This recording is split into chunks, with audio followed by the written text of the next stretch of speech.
Assalamualaikum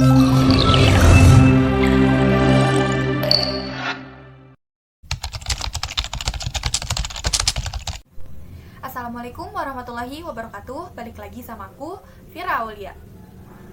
Pada kesempatan kali ini, kita akan mengenal tentang Kutubus Sittah. Apa sih Kutubus Sittah itu? Mungkin beberapa dari kalian udah gak asing lagi sama yang namanya Kutubus Sittah. Nah, untuk mempersingkat waktu, yuk kita mulai aja pembahasannya. Kutubus Sittah terdiri dari dua kata, kutubun dan as-sittatu. Kutubun merupakan jamak dari kata kitabun, yang berarti buku atau kitab. Yang kedua, as-sittatu, yang berarti 6. Jadi, kalau kita gabungkan antara kata kutubun dan as-sittatu, akan memiliki arti kitab yang 6, atau kitab hadis yang 6. Yang mana ke-6 kitab ini merupakan sumber rujukan utama dalam bidang hadis, dikarenakan di dalamnya terdapat hadis-hadis sahih yang sudah diseleksi secara selektif oleh para pengarangnya. Berdasarkan tadwin atau pengkodifikasian hadis, Kutubus Sittah merupakan karya yang dihasilkan pada abad ketiga Hijriah. Abad ini merupakan periode penyempurnaan dan pemulihan hadis, yang mana pada abad sebelumnya hadis sudah dikumpulkan, namun masih tercampur antara hadis yang sahih dengan hadis yang dhaif maupun dengan hadis yang mungkar. Keenam kitab tersebut adalah Sahih Bukhari, Sahih Muslim, Sunan Abu Daud, Sunan At-Tirmizi, Sunan An-Nasa'i, dan Sunan Ibnu Majah. Yang pertama, ada Sahih Bukhari. Disusun oleh Abu Abdullah Muhammad bin Ismail bin Ibrahim Al-Mughirah Al-Bukhari, atau yang lebih kita kenal dengan Imam Al-Bukhari. Beliau adalah seorang ulama dan ahli dalam bidang hadis.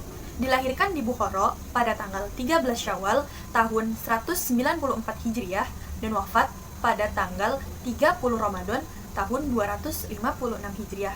Beliau dikenal dengan kuatnya daya hafalan, yang mana sekali melihat beliau dapat mengingatnya dengan sempurna. Imam Al-Bukhari menamai kitabnya dengan Al-Jami'us Shahihul Musnad min hadisi Rasulillah sallallahu alaihi wasallam wa sunanihi wa ayamihi. Sesuai dengan namanya, kitab ini hanya berisikan hadis-hadis sahih yang sudah diseleksi secara selektif oleh Imam Al-Bukhari. Dalam penyusunannya, Imam Al-Bukhari menempuh cara tertentu sehingga kesahihan hadisnya dapat dipertanggungjawabkan. Langkahnya antara lain adalah meneliti para perawinya, membandingkan hadis yang satu dengan hadis yang lainnya, meneliti dan memilih hadis sesuai dengan standar kesahihan yang telah ia tetapkan. Adapun syarat-syarat atau kriteria hadis yang sahih adalah perawinya dobit, adil, sanadnya muttasil, tidak ada ilat dan tidak ada syadz. Imam Bukhari juga mensyaratkan perawi haruslah sejaman dan bertemu dengan rawi yang diambil hadis darinya. Dengan syarat-syarat tersebut, para imam hadis menilai bahwa kitab Sahih Bukhari ini adalah kitab yang paling sahih dalam bidang hadis. Bahkan, kitab ini dipandang sebagai kitab yang paling sahih setelah Al-Quran. Kitab ini beliau tulis selama 16 tahun. Dan setiap hadis yang beliau cantumkan ke dalam kitabnya, selalu beliau istikharahkan kepada Allah dengan cara sholat 2 rakaat untuk meyakini bahwa hadis ini benar-benar sahih. Kitab ini mengandung hadis-hadis tentang akidah, hukum, adab, tafsir, fitnah-fitnah akhir zaman, dan lain sebagainya. Dimulai dengan bab Bad'ul Wahyu atau permulaan wahyu, disusul dengan kitab Al-Iman, kitab Al-Ilm, kitab Al-Wudu, dan seterusnya sampai diakhiri dengan kitab At-Tauhid.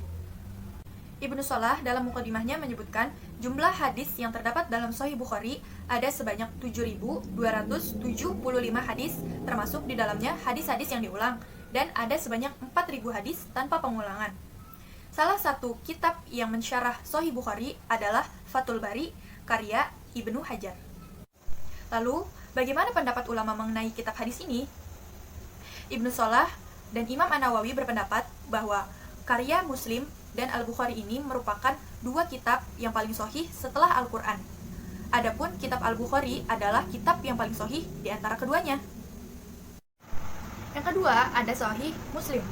Disusun oleh Abul Husain Muslim bin Al-Hajjaj bin Muslim Al-Qushairi An-Nasaiburi, atau yang lebih kita kenal dengan Imam Muslim. Lahir di Nasaibur pada tahun 204 Hijriah dan wafat pada tahun 261 Hijriah dalam usia 55 tahun. Menurut sebagian ulama, kitab ini memiliki judul asli Al-Musnadul Sahih Al-Mukhtasar Minas Sunan bin Naqlil Adl Anir Rasulillahi Sallallahu Alaihi Wasallam, atau yang lebih kita kenal dengan Sahih Muslim. dan penulisan kitab ini memakan waktu selama 15 tahun. Sebagaimana Imam Bukhari, Imam Muslim juga hanya memfokuskan pada hadis-hadis sahih saja yang dicantumkan ke dalam kitabnya. Beliau juga sangat berhati-hati serta selektif dalam memilih hadis. Beliau hanya meriwayatkan dari perawi yang adil, dobit, dapat dipertanggungjawabkan kejujurannya, serta amanah. Beliau hanya meriwayatkan hadis yang musnad, muttasil, dan marfu, tidak dengan hadis yang mauquf maupun mu'allaq.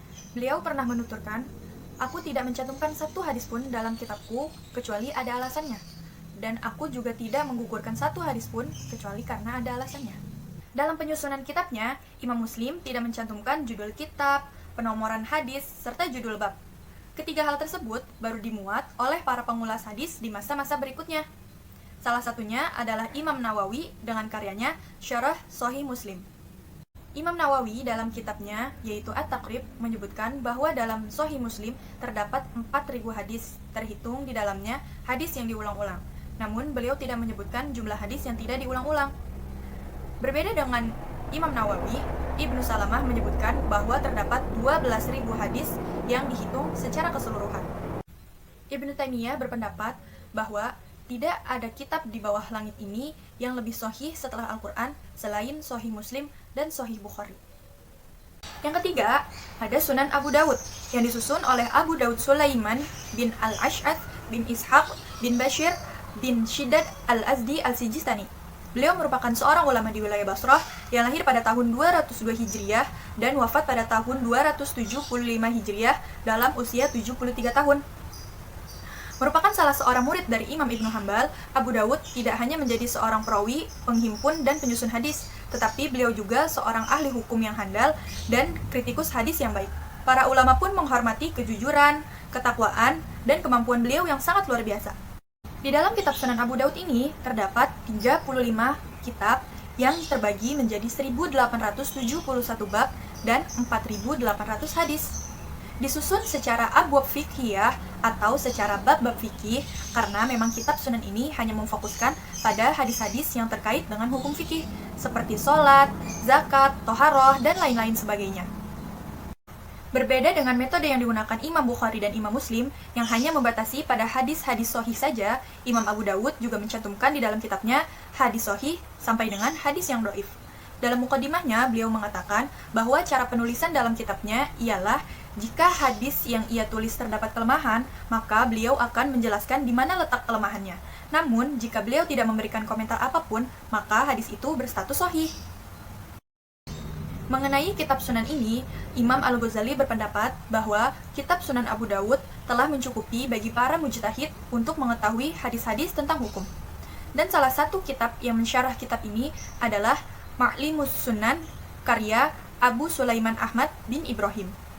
Yang keempat ada Sunan At-Tirmidzi yang disusun oleh Abu Isa Muhammad bin Isa bin Saurah bin Musa bin Ad-Dohak As-Sulami At-Tirmidzi. Beliau adalah seorang ulama hadis ternama dan penulis beberapa kitab yang terkenal.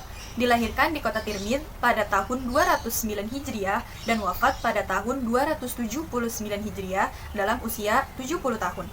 Beliau terkenal dengan kekuatan hafalannya. Sekali beliau mendengarkan hadis, beliau akan langsung menghafalnya tanpa beliau tulis.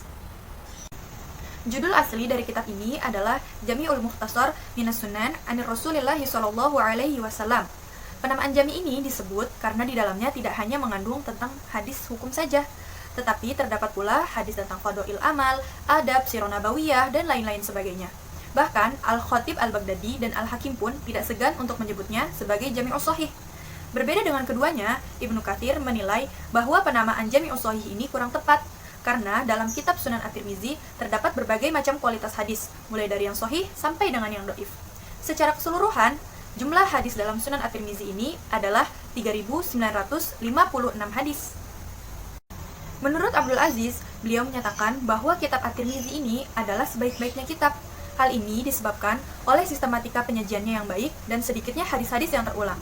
Di dalamnya juga dijelaskan pula hadis-hadis yang menjadi amalan suatu mazhab disertai dengan argumentasinya. Selain itu, At-Tirmidzi juga menyebutkan kualitas-kualitas hadis, nama-nama periwayat, baik gelar maupun kunyahnya. Dan salah satu kitab yang mensyarah kitab ini adalah Aridotul Ahwazi fi Syarhi Sunan At-Tirmidzi karya Ibnul Arabi Al-Malik. Yang kelima, ada Sunan An-Nasa'i. Kitab ini disusun oleh Ahmad bin Syu'aib bin Ali bin Bahar An-Nasa'i. Beliau diberi gelar Abu Abdurrahman. Lahir pada tahun 215 Hijriah dan wafat pada tahun 303 Hijriah dalam usia 88 tahun. Beliau memiliki ingatan yang kokoh dalam menghafal hadis serta kualitas sanadnya yang sangat tinggi. Hal ini dikarenakan hadis-hadis yang beliau dengar berasal dari guru-gurunya Imam Al-Bukhari. Salah satunya adalah Ishaq bin Rohawi. Pada awalnya, kitab ini bernama Sunan Al-Kubra yang akan dipersembahkan kepada Gubernur Romlah, Palestina.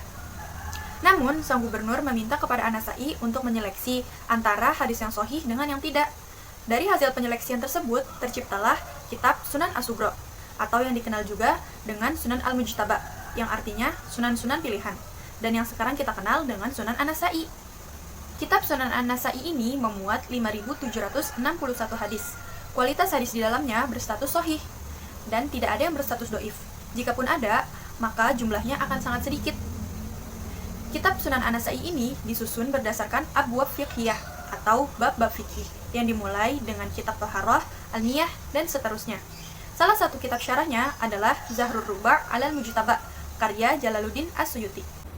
Abu Zaw menilai bahwa kitab Sunan An-Nasa'i ini adalah kitab sunan yang paling sedikit hadis doifnya dan paling sedikit memuat para perawi yang terindikasi cacat. Yang terakhir, ada Sunan Ibnu Majah, disusun oleh Abu Abdullah Muhammad bin Yazid bin Majah. Beliau adalah seorang alim dalam bidang hadis, tarikh, dan tafsir, yang dilahirkan pada tahun 209 Hijriah dan wafat pada tahun 272 Hijriah dalam usia 63 tahun. Kitab Sunan Ibnu Majah, di dalamnya terdapat 37 kitab, 1.515 bab, dan 4.341 hadis, yang mana 3.002 hadis sudah dibukukan oleh 5 pengarang kutubus sittah lainnya, sedangkan 1.339 hadis sisanya diriwayatkan oleh Ibnu Majah sendiri. Kualitas hadis yang berada di dalamnya pun sangat beragam, mulai dari hadis yang sahih, hasan, doif, matruk, bahkan maghdhub. Berbeda dengan pengarang yang lainnya yang menjelaskan alasan mengapa hadis tersebut dikatakan sebagai hadis yang lemah, namun tidak begitu dengan Ibnu Majah.